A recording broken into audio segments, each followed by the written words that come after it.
morning again, everyone. My name is Gene Martin. I'm the Executive Director of the New Hampshire Fiscal Policy Institute. NHFPI is a nonpartisan, independent research nonprofit that examines issues related to the state budget, the economy, policy decisions, and the financial security of grant staters, centering on topics relevant to low and moderate income people and families. We produce regular reports on New Hampshire's fiscal challenges and strive to serve as a resource to anyone who's interested in meeting those challenges. NHFPI doesn't lobby on legislation. Our goal is to provide unbiased data analysis to policymakers, community leaders, journalists, and the general public. One of the many ways that we do that is by convening stakeholders, have thoughtful data-informed conversations about pressing policy issues. We'll begin with our second installment of our webinar series, Strengthening the Foundations of a Thriving Economy, focusing on health. In 2 weeks, on May 13th, we'll end the series examining poverty and income. A special thank you to our event sponsors. Just for logistics, for our time together in the next hour, you'll next hear from our research director, Phil Sled. He'll have a short formal presentation to set the stage for our panel discussion. After that discussion, we'll have about 10 minutes for Q&A. Please submit your questions using the Q&A feature. It's now my joy to introduce my colleague, Phil. Thanks so much, Phil. All right, thank you, Gene, and thank you everyone for joining us this morning. I want to talk to you today about the investments made in the health of Granite Staters, the financial investments made in the health of Granite Staters over the last 4 years, really spanning this time that has encompassed the COVID-19 pandemic. And that will inform some of the discussion that we have for the rest of the webinar. Now, how do we as Granite Staters access healthcare? What health coverage or what health insurance do we have in this state? Well, if we look at the data collected from 2018 to 2022, about half of us have private coverage through or have employer-based coverage and only employer-based coverage. And another roughly 6% of us buy our coverage directly, say through the individual exchanges or the healthcare marketplace. About 6% of us also have Medicare coverage, so those of us 65 and older, and that is federally funded coverage. And then about 16% have a combination of public and private coverage. That's usually Medicare plus some other supplementary private sector insurance that is purchased alongside Medicare coverage to supplement it. About 6% of us didn't have healthcare coverage during this time period. About 1% had coverage associated with military service.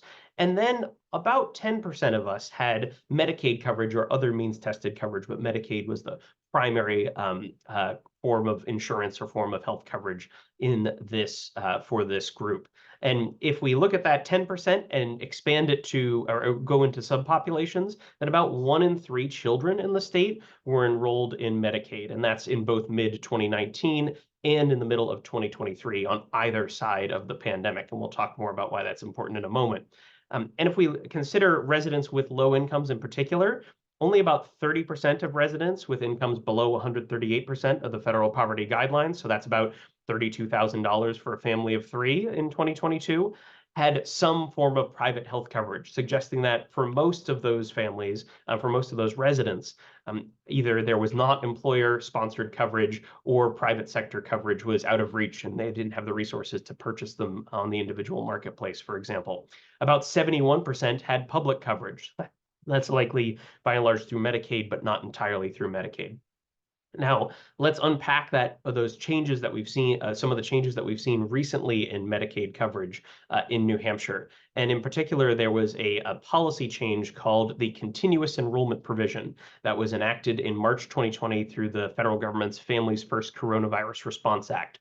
And that basically meant that individuals who qualified for Medicaid at some point then wouldn't have to re-verify those qualifications to remain eligible. So there was not the typical annual or sometimes more frequently than annual redetermination process that occurred. 1 year after the provision's expiration in early April 1st of 2023, we're a year beyond that now. And by the end of March of this year, total enrollment in Medicaid in New Hampshire had dropped about 26.7% from its peak in March of 2023. The Granted Advantage program, which is the Medicaid expansion program under the Patient Protection and Affordable Care Act that's focused on adults with low incomes and providing coverage for adults with less than 138% of the federal poverty guidelines and income. Enrollment rose the fastest in that program in percentage terms, and then has reduced the fastest as well. It's a 38.5% decline since March 2023, based on the most recent Medicaid enrollment data we have. However, it's worth noting that some of the changes in the way the program is administered at the state level, as well as the coverage changes, likely mean at this point, as well as people were connected to the program who might have not been previously, total Medicaid enrollment and total Granted Advantage program enrollment is higher than it was prior to the pandemic.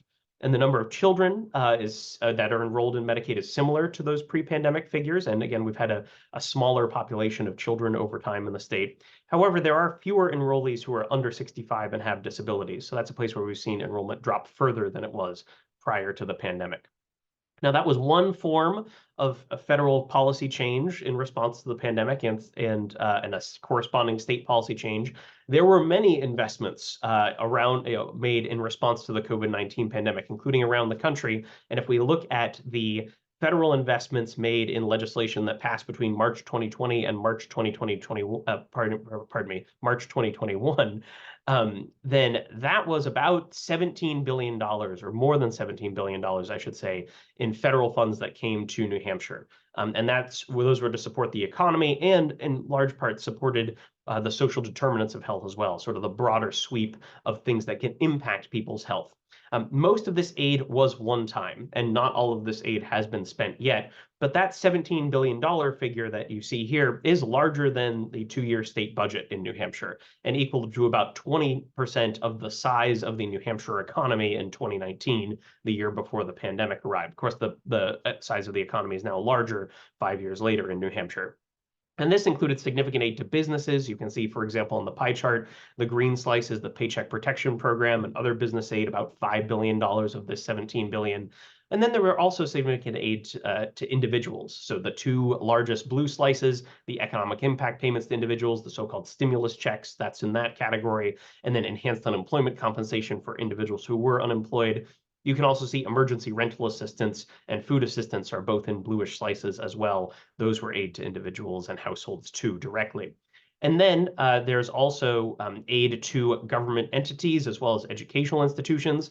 The orange slice is flexible federal grants to the state government. There are also flexible grants to cities, towns, and counties, and flexible grants for capital assistance. There's also grants to healthcare providers specifically. That was about $690 million. And then K through 12 public education aid, that was more than $500 million that came in these pieces of legislation. And then higher education aid as well, not just for public, but also for private sector institutions. Now, let's dive a little bit further into the health portion. There are the federal investments in health that were more specifically targeted at health have amounted to a really significant amount of resources in New Hampshire. The Medicaid program is a state-federal fiscal partnership that funds health coverage in the state. And there is typically a Medicaid match, meaning the state puts up 50% of the funds and the federal government matches it with 50% of the funds. That match that the federal government provides was boosted by 6.2 percentage points alongside the continuous enrollment provision being implemented. That didn't apply to the Granted Advantage program, where it's already a 90-10 match, meaning the federal government pays 90% of the program. But that change brought in more than $400 million in federal funds to New Hampshire through the end of state fiscal year 2023, and it continued through the end of calendar year 2023. We just don't have those numbers yet. That enhanced match, however, has now expired. There were also targeted investments through Medicaid in home and community-based services. That made about $88 million available in federal funds, and those funds are now available until March of 2025. There were some other funds as well that were one-time funding increases, and I don't double count any in this list. About $694 million for providers. That includes hospitals and funds for rural that were targeted towards rural areas. Nearly $200 million for testing, epidemiology, and laboratory capacity, including related to disease detection. That included COVID-19, but wasn't necessarily limited to that. $41 million for community health workers and rural health clinics. $30 million for healthcare workforce supports and training programs, another nearly $30 million for mental health and substance use disorder services, and about $5 million for family supports and abuse prevention, home visiting, and child and youth services. That's not including childcare. So that gives us a little bit of a dive into what the federal government has done, but a lot of those were one-time funds. We see that the state government in the current state budget that we're nearly a year into at this point did make some significant investments in health as well. The state budget increased Medicaid coverage and included some Medicaid coverage expansions and some other benefits changes and supports. For example, it reauthorized the Granted Advantage program, also known as Medicaid expansion through 2030. And then it made other expansions to Medicaid coverage, including a full year of coverage after postpartum, after the birth of a child, and additional coverage and assistance for families with infants, particular coverage expansions around access to doulas, to breastfeeding support, et cetera. And new coverage for certain immigrant women and children was included as well. The state budget also established and funded at least part of a system of care for healthy aging, and that's designed to support long-term services and supports, including home and community-based services. And that includes seeking a waiver from the federal government for more presumptive eligibility in Medicaid, as well as enhancing access to services generally in terms of ease of access and making adjustments to resource limits and look-back requirements required for eligibility. And finally, there were about $67 million provided for residential provider reimbursement rates for a system of care for children to support behavioral health, as well as $4 million to family resource centers and other investments that were made. But the most recent state budgets, some of the most notable increases in health funding came in the form of Medicaid reimbursement rate increases. The state put aside about $134 million in state funds over 2 years to boost Medicaid reimbursement rates across a wide variety of areas. And I do want to emphasize the state funds because those are typically going to be matched at least 50-50 by federal funds. And those federal funds coming in mean that this is more than $250 million of investment in Medicaid reimbursement rate, very likely over this 2-year period that we're, again, almost halfway through at this point in the state budget. Although the implementation dates of these increased reimbursement rates weren't until January 1st of this calendar year. So that includes about $26 million broadly for various community health services, mental health services, about $25 million for developmental services and early and in-home supports and acquired brain disorders. There was a general Medicaid increase for non-hospital services that was funded with $24 million. And then additional funding for nursing homes, assisted living facilities, home health and personal care, and food assistance, as well as other services, ambulance services, substance use disorder related services included as well. I do want to hone in on some additional Medicaid funding that we see for older adults and adults with physical disabilities. This is particularly through the Choices for Independence Medicaid waiver program. And this program, which is designed to provide home and community-based services particularly for older adults, but again, those who are adults with physical disabilities. This program has been, if you compare relative to the amount of funding in the state budget per enrollee in state fiscal year 2011, and you adjust for a key measure of inflation that applies to this particular type of services. That blue line shows that adjustment over time, and the green line shows the state budget appropriations. And they had been falling behind what you might expect to be based on enrollment and inflation in this program for about a decade. And it wasn't until the most current state budget, the state fiscal years 2024-2025 state budget, that we see those lines really converge. Now, the dashed blue line is because those are enrollment projections or based on enrollment so far in 2024, so we'll have to see how it actually trends in 2025. But it appears that funding has caught up to where it was in state fiscal year 2011. I do want to note there's nothing magical about state fiscal year 2011. That's just where this comparison begins. So that, depending on how you calculate it and what you assume for federal matching funds, but if all those funds get used, that's about a double of the budget available for the Choices for Independence Medicaid waiver program. Now, that is a significant investment by the state with matching federal funds. But one of the things that's complex about the health situation around the pandemic and since the pandemic is that both the direct and indirect effects of the pandemic have made it not only difficult for us to meet those challenges, but to also understand what those challenges are in some places, because it has made data collection more difficult. So the direct health effects of the pandemic are ones that are pretty clear, and many of us have gotten used to seeking to mitigate over the last more than 4 years. About 3,300 people, as of earlier this month, have died from COVID-19 in New Hampshire, and about 380,000 of us have tested positive. And if we look at survey data nationally and internationally, the substantial and widespread self-reported impacts on mental health during the pandemic, particularly for those of us who are under 18 years old. And there are more resources for many public health interventions that have been available, including through those federal funds and state-directed flexible federal funds in this time period. But there's been a reduced ability to physically conduct those services because of those COVID-19 constraints. If you look at the graph on the left, you can see an example in lead blood testing, lead levels in blood testing for children, pardon me. You can see that for 1-year-olds, which are in green, and 2-year-olds, which are in blue, we see that the percent of all children in those groups who have been tested in New Hampshire in 2020 and 2021 went down. And for 1-year-olds, it has rebounded, but in 2022, which are the most recent data we have, but for 2-year-olds, it hasn't quite gotten to those pre-pandemic levels. That's a case where we not only aren't able to then provide services that affect the outcomes, but we just have less information because of some of those pandemic effects. One place that where there were innovations spurred associated with the pandemic were resources devoted to telehealth, and that likely has helped enhance certain healthcare delivery. So what are some key takeaways from all of these data? Well, the pandemic has created significant health challenges in New Hampshire, but also spurred profound federal investments. Many of those supports, however, were one-time and are time-limited and will expire soon if they have not already expired.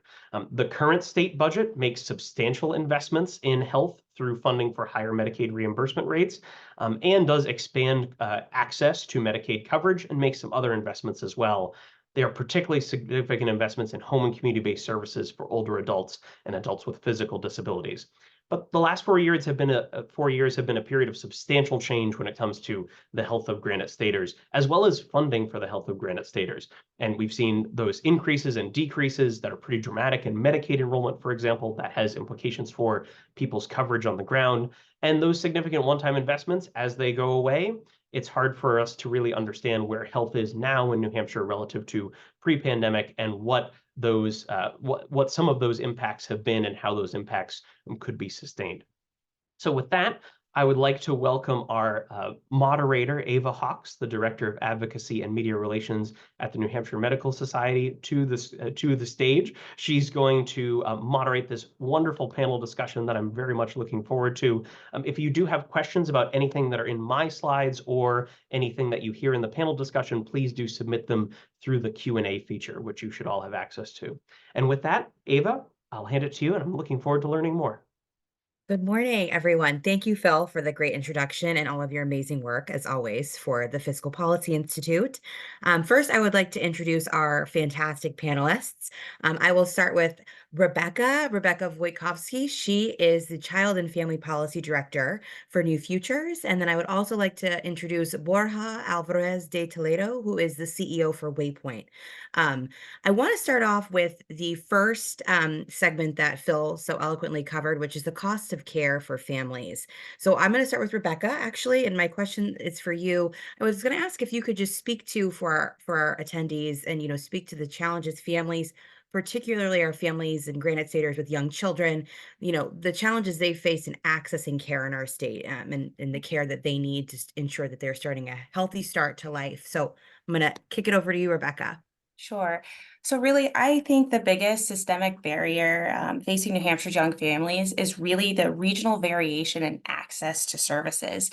Not everybody can afford or access what they need to have a strong foundation for their family. This is true for healthcare, for prenatal and postpartum care, and extends to things and programs like home visiting, family support services, and infant and early childhood mental health.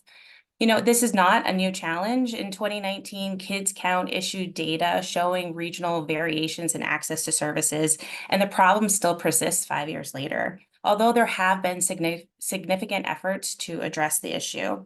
You say, why is that lack of access such a big deal? It really is hard on families when a family cannot access an immediate service they need. And this can pose significant health concerns for our kiddos, i.e., the gap in lead screening among our young children, or issues with regard to access to childcare or home visiting, etc. So it complicates existing problems and can increase the rates of child abuse and neglect across the state. We know that kids fare better when they and their caregivers have access to supports necessary for a strong foundation. This is because the first few years are critical for not only child development, but for lifelong health and wellness. New Hampshire's families do face adversity. In 2021, state-level data indicated that at least 2 out of every 3 New Hampshire residents experienced at least one ACEs in their childhood. Continual exposure to adversity or ACEs in childhood has been shown to increase the likelihood that a child will suffer from things like heart disease, diabetes, poor academic achievement, and substance use disorder later in life. ACEs affects people of all income and social levels and can have serious and costly impacts across the lifespan. However, by reducing family sources of stress, providing children and adults with responsive relationships, and strengthening the core life skills we all need to adapt and thrive, we can prevent and counteract lasting harm. How do we do this? Well, prevention of ACEs can happen by addressing the gaps in our system and implementing policies which help families meet their basic needs and ensure access to key supports. For example, robust access to healthcare, especially prenatal and postpartum, is vital to ensure new parents and babies are well cared for, and moms have the access to maternal health and mental health supports they desperately need. The Policy Center for Maternal Mental Health recently ranked New Hampshire with a failing grade for maternal health, so we have a pressing need and opportunity to address this issue across the state. Furthermore, statewide access to programs like home visiting, family support, childcare that foster these strong, responsive relationships between children and their caregivers can help buffer the effects of toxic stress and set a bright future for New Hampshire. So by addressing the gaps in the system and increasing access overall, we really can help ensure that we have a healthy and bright future for our kiddos. Thank you for that, Rebecca. That was great. My next question's for Borja. If you would mind, Borja, speaking to the cost of care for older adults and individuals with disabilities in New Hampshire, that would be great. Sure. Let me start by actually giving some data points because I think it's a good way of table setting here. Well, one of the things we know is that 27% of New Hampshire population is 60 years or older. But we also know that this trend is expected to continue, and it's actually making New Hampshire the second oldest state in the US. Let me give you another data point. We all rejoice and we see articles about how New Hampshire ranks like either number 2 or number 3 in this concept of livability, right? It's like we're a great state because of affordability, of access to education, of health, et cetera, safety. Well, that is great. But when we actually look at long-term supports, AARP actually ranks the state, and New Hampshire ranks number 24. So pretty in the middle. So the conclusion is pretty simple. Living in New Hampshire is great, but when you age and if you need help, unless you have a great support system or enough fundings, New Hampshire is actually not the best place to age. So let me talk about specifically sort of the funding for cost of care for adults and people with disabilities. There's 2 main programs that are offered. One is certainly in nursing homes, and the other one is home and community-based services that Phil actually mentioned before.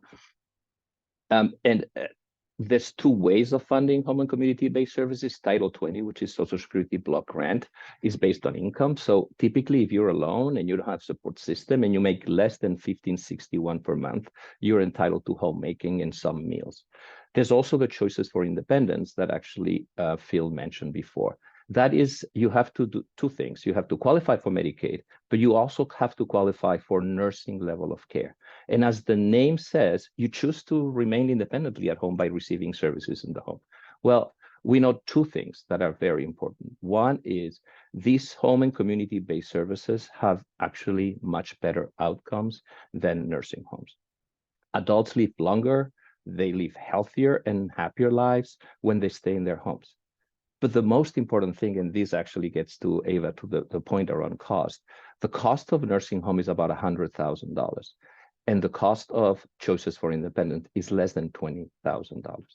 We still have a long way to increase the home and community-based services, but I think the trend is going in that way, both in New Hampshire and nationally. But let me make one other point, which is that the long-term care system in New Hampshire is in crisis, is actually in crisis across the United States, right? Nursing homes cannot hire staff, and particularly nurses, and they're relying on traveling nurses, which are increasing and adding 10 to 20% of cost to these institutions. And choices for independence, before we got this rate increase that Phil was mentioning before, we were not able to hire. So it was completely stagnant and in complete crisis, because what we were able to pay our workers that go into the home and make livable a situation for seniors and adults with disabilities was about $12 an hour, which if you go around, it's $3 more than McDonald's pays. It's $3 less, sorry, not more, less than Target pays. So we were absolutely not able to hire people for choices for independence. And that resulted in seniors and adults with disabilities waiting for months to receive services. And in many cases, when they receive services, they only receive 66% of what they were authorized to serve. So we have a long way to go, but clearly the investment needs to be in home and community-based services because of better outcomes and because of cost. Thank you very much, Borja. That was very thorough. And I'm glad you raised, from my perspective as the Director of Advocacy for the Medical Society, the importance of investing in our healthcare workforce pipeline and how that will help our communities tenfold in more ways than one. So I'm glad you raised that. I'm keeping an eye on the time as well. So I'm going to move on to another area that Phil did such a good job of covering at the beginning of our panel this morning, which is the discussion around the state budget investments that were made in this biennium. And so I'm going to start again with you, Rebecca. From your perspective, as we all know on this call, the state budget expanded Medicaid coverage for more services, which is great. Could you discuss some of those service expansions and their impacts on the communities that you serve? Yes. So in 2023, the New Hampshire's budget passed SB 175, which was New Hampshire's omnibus bill. This was an incredible step forward and achievement for maternal health advocates, and included a number of key provisions and investments that I'll take a little time to go over. First of all, New Hampshire was a state that extended Medicaid coverage for postpartum moms.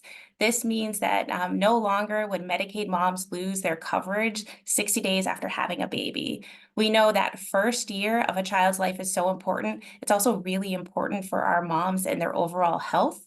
Nationally, 84% of pregnancy-related deaths are preventable. So being able to extend postpartum coverage that first year is really vital for maternal health within the state.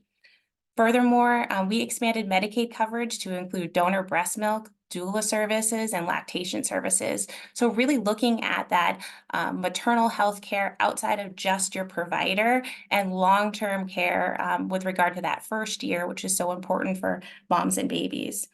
The omnibus bill also looked at community-based services. So there was historic bipartisan funding for our family resource centers within New Hampshire, which are such a critical support for families with children of all ages, and for resource and referral to connection to other supports that may be important for a family.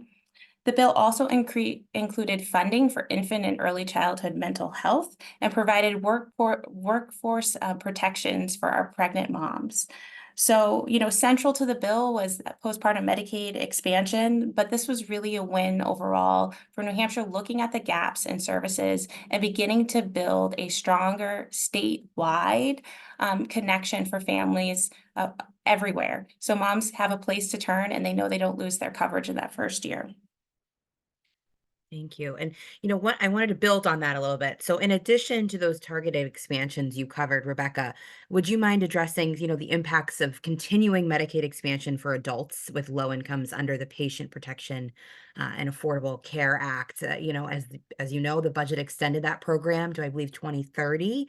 And it's changed the program's funding structure as well. So if you wouldn't mind speaking to the effects of that extension, that would be great. Yeah, so I'll just say since 2014, Medicaid expansion has provided critical health insurance to more than 219,000 granted staters, which is a huge number. And for those individuals, this has been a lifeline, ensuring that they have access to primary and emergency care, as well as substance use and mental health treatment and other needed services. But my work is so focused on kids and families. The other really important impact is that kids are healthier when parents have access to health care. In 2022, researchers looking specifically at the healthcare delivery effects of Medicaid expansion found that kids have more insured visits in community health centers where their parents gained Medicaid coverage. So that was about a 4.4% increase in those children accessing care visits for themselves. And additionally, national data shows that expansion states like ours have improved perinatal and maternal health, increased preventative care use, decreased incidence of child neglect, decreased high school dropout rate, and has nearly 50% greater reduction in infant mortality. So if there's something that we could say about how important it is to have healthy, covered, insured parents for kids' well-being, it is Medicaid expansion. Super. Thank you, Rebecca. Borja, I'm going to go back to you. So would you mind speaking to the significance of the extension of Medicaid coverage for adults with low incomes for another 7 years? As we know, that was completed and done in the budget last year. So if you could speak to that and the workforce. Sure. As well. So Rebecca has actually covered a lot of it, but I'll add a couple of things. And I think the reason why Medicaid expansion helps workers is pretty simple. Healthier people make for better workers. If you increase access to screenings, including behavioral health, if you increase access to prescriptions and medication and treatment for chronic conditions through Medicaid, then workers manage their health better and they're able to either get a job or actually keep their jobs. Also, it is pretty clear that adults with disabilities are significantly more likely to be employed in expansion states compared to non-expansion states. And the other thing that I would say, and this is kind of obvious, but I think it's really crucial. Another way Medicaid expansion encourages work is by actually allowing people to make a little money without actually the fear of losing Medicaid.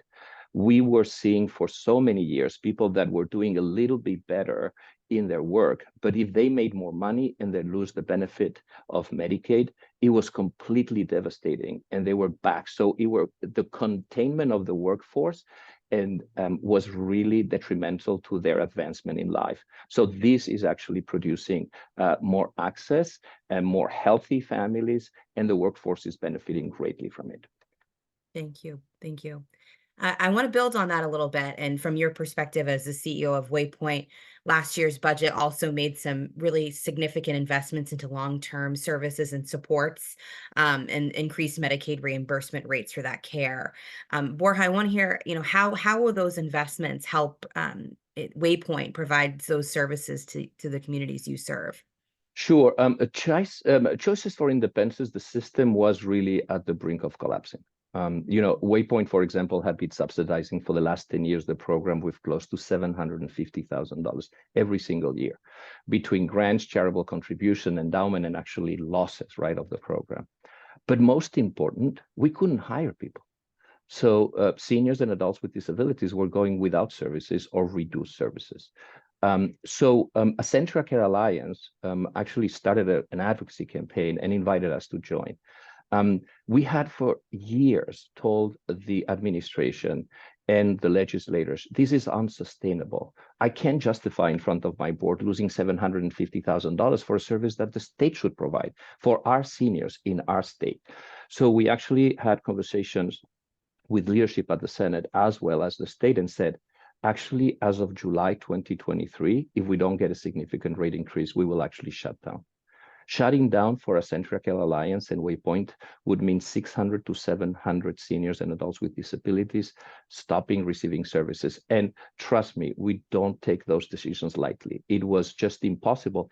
But I felt I did not want to be complicit with the state in actually providing services that were not the quality, not the amount of services, and mostly paying our staff $12 an hour. So we stopped services. And the truth is, and thank you to the legislature and the administration, they came through and they provided a rate increase of more than 30% across the board for choices for independence. And let me tell you 2 data points of what that has meant. We've passed 85% of those increases to our workers. So they went from $12 an hour to $16 to $17 an hour, and making more than the McDonald's at 15 is significant, is really important. And the other thing that we've seen is from Q4 of 2023 to Q1 of 2024, we've seen an increase of applicants because of the more money of 291%. We have hired in the first quarter of 2024, 30% more workers than we hired in all 2023. So it really has made a difference. We're incredibly thankful. And mostly, I have to be honest, I sleep much better knowing that I'm paying our staff 16 and 17%, because I knew they were on the brink of poverty themselves being hired by us. That sounds about right. And, that leads me to my next question for you, Borja, is it sounds like those significant investments in the budget last year stabilized the Choices for Independence provider system. So looking ahead, how do we need to make sure that we can secure, is there a need for substantial increases in the future? And were those increases last year enough?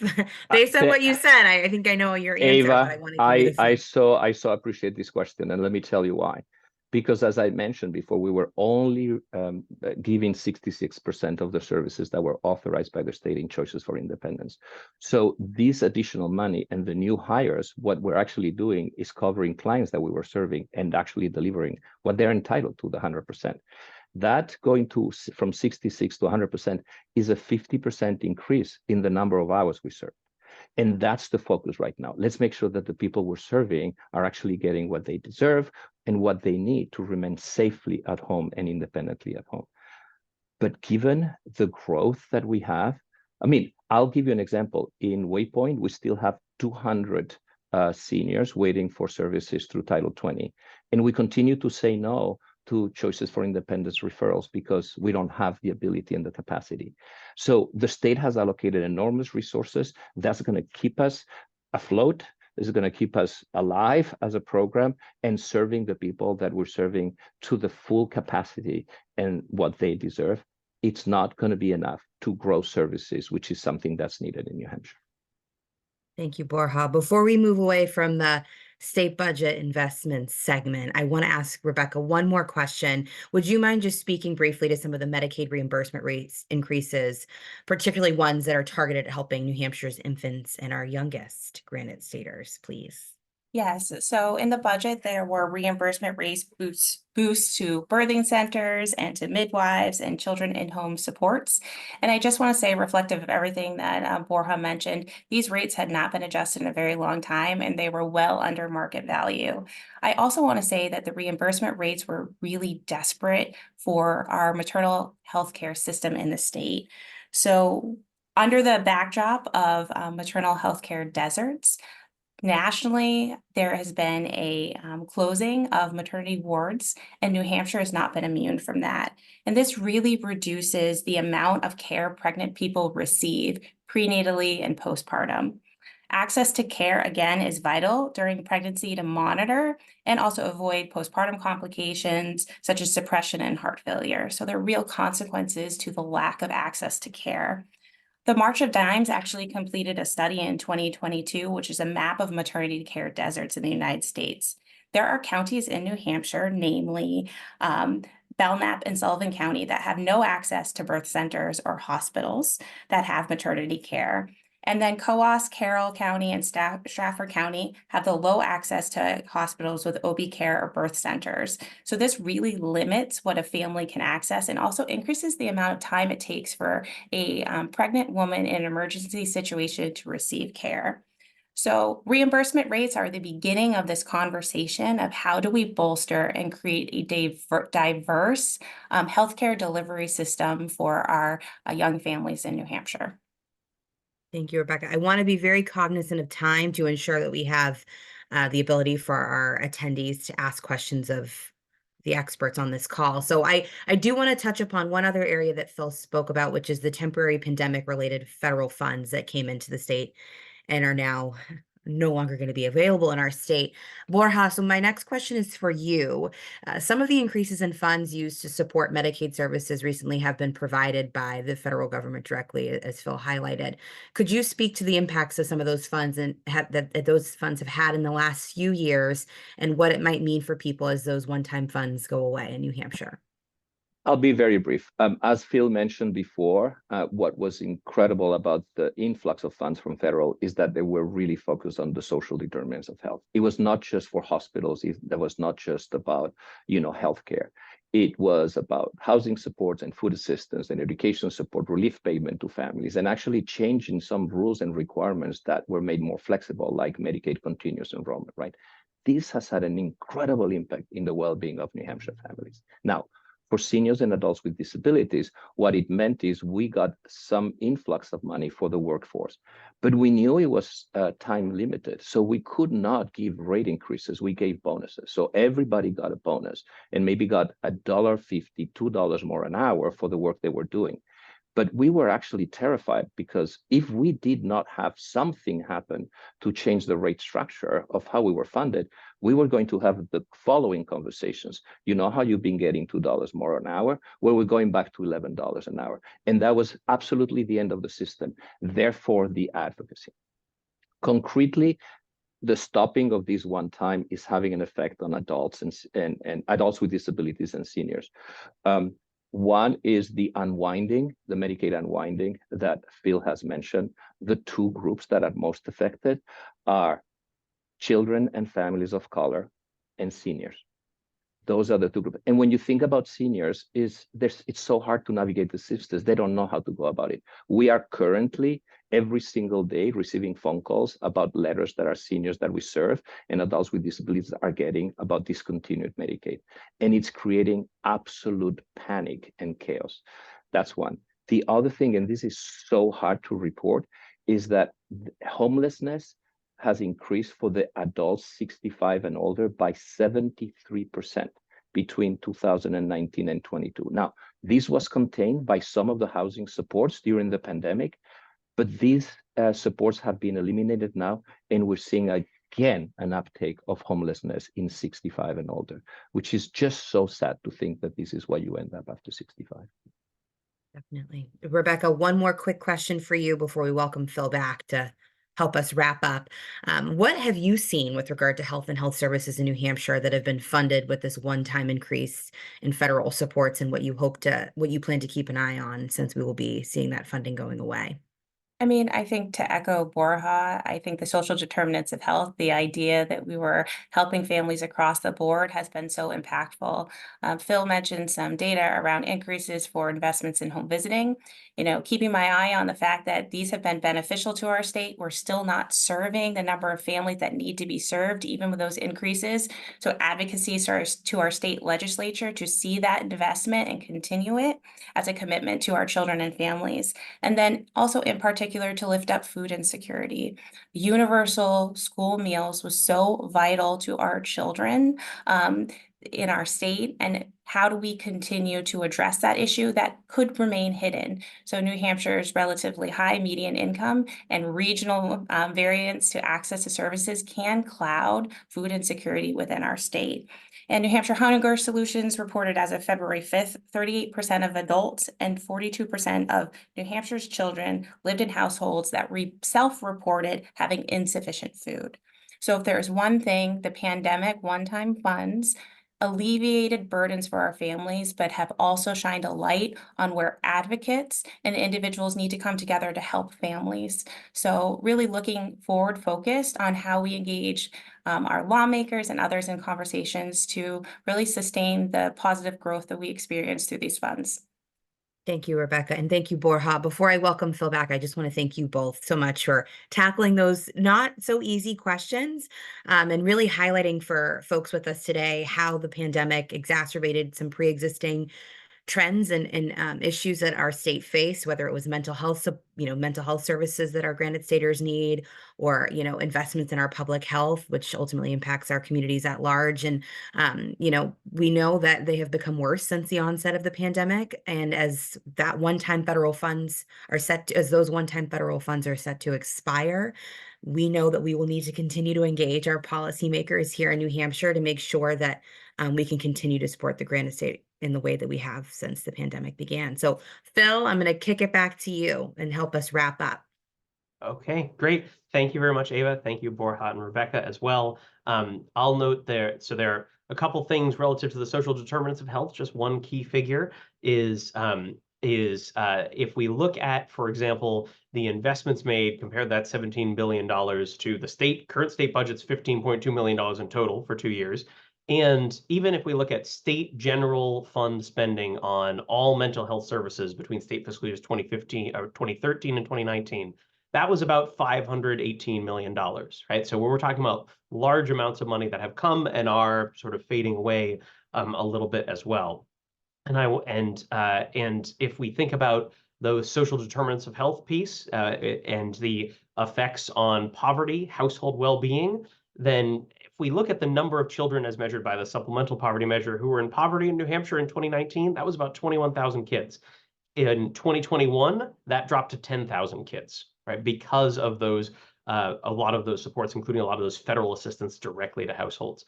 And we know that the expiration of that aid has had an impact, because when you get to 2022, the number has gone up to about 18,000 kids who are in poverty, right? So it's rebounded most of the way. And it's not just, when I say access to resources, not just money. That's also housing, right? That's also food. That's also access to health services as well that may have some out-of-pocket costs. So there's significant social determinants of health impacts there as well. I'll ask one wrap-up question from everyone. Let's do this in 3 minutes or less. So let's be proactive on our brevity. What is the biggest challenge that granite staters face in terms of their health and well-being currently? And what is the biggest, the most important investment that you believe has been made over these last 4 years? So what's the challenge, and what can we do going forward? What's the challenge, and what is the big thing that has had the biggest impact, looking at what we've talked about? Borja, I'll start with you. I will say, as the person who signs many contracts every single year, one of the things that is incredibly frustrating is that we get level funded multi-year contracts, which means we can't recruit people because we level funded for sometimes 4, 5, 6 years. So I would love a change of the structure of how contracting is done with providers, and that applies to rates. We get a rate and it gets stuck for 11 years at the same level, and that we can't get to another level of crisis to really make a change in the system. Great, thank you. Did you have a significant investment that you wanted to highlight? Medicaid expansion, and let's continue to make Medicaid robust for the state and for New Hampshire citizens. Okay, great, thank you. Ava, I'll go to you next.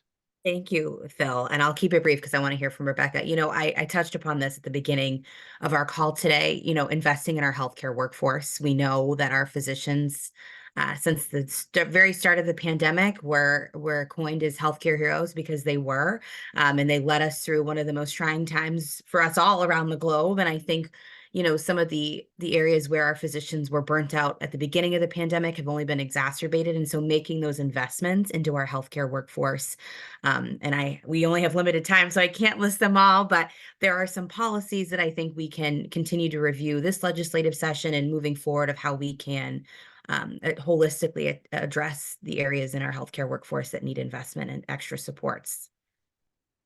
Great, thank you. And Rebecca? So I think the biggest challenge facing New Hampshire's families is often the family feels like they're struggling in isolation. that there are not options in the community for resource and referral to figure out how they alleviate that stress. Children live within families and they feel and experience the stress of their caregivers. So I think that focusing on a statewide system-based supports that are within the community is so important. And the most important investment we have made is the bipartisan investment in Momnibus, from my perspective, because it wasn't just a singularly focused bill, it was focused on a systems-based approach. And then also childcare, which we didn't discuss today, but is really essential to health and wellness of families as well. Great. Thank you, Rebecca. I appreciate it. And for those interested in childcare, that was the first webinar in our 3-part series. So thank you for that mention as well. So Ava, if you'd like, I could take us to questions or. Perfect. Okay, go right ahead. So I'll ask a question first of Rebecca. You mentioned ACEs in your initial comments. What are ACEs exactly? And could you please give us some examples of those? Sure. So ACEs is adverse childhood experiences, which there is a number of studies on it, and I'm happy to provide some resources that get into lots of details on it. But basically, it's a categorization of the types of adversity a child can experience: abuse, neglect, homelessness, incarceration of a parent. And each one of those experiences can compound on top of the other, resulting in lifelong health challenges. But we always like to say that a high ACE score or experiencing an ACE is not it's not a sentence for the rest of your life, that there are many interventions that can help mitigate and prevent the impacts of that. And a lot of them are based on really strong serve and return relationships. So there's a lot of beautiful ways that we could help prevent and mitigate that impact for New Hampshire families. Okay, great. Thank you. And I'll ask Borja first. A few people have mentioned in this conversation social determinants of health, including both of us. For folks who aren't familiar with those, because we did get some questions about those, could you unpack the implications of that a little bit more for us? And where do you see the impact in your work? Borja, I'll go to you first, and then I'll go to Rebecca. So one of the things that the research is pretty clear, that genetics and a style of life are so just a little bit of what actually determines the health outcomes for a person. We need to consider access to care. We need to consider childcare. We need to consider access to parks and green zone, after school programs, housing. So it really looks at all of the elements that are socially constructing who a person is and how they interact with their environment. And that is determining a lot of times how they will fare in terms of their health long term. So I think it's important to understand the person as a whole, as a system in the environment with their history and their surroundings. Okay, great. That's helpful. Thank you. And Rebecca, could you go ahead? Yeah, I'll echo a lot of what Borja said. And, the focus of social determinants of health as we think of children is children don't have a lot of zones of control about the environment in which they are born, raised, and live in. So focusing on the idea that children exist within families and how do we address the basic needs of that family as a whole.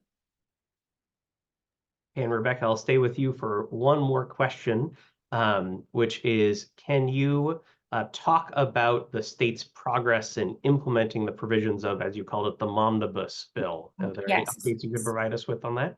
You know what? And I did prepare a list of all the effective dates of those provisions because I wondered if this question would come up. So the good news is the postpartum Medicaid expansion went into effect as of October 2023. And the Medicaid coverage for donor breast milk was effective July 2023. There is the Medicaid coverage for doula and lactation services is actually in progress.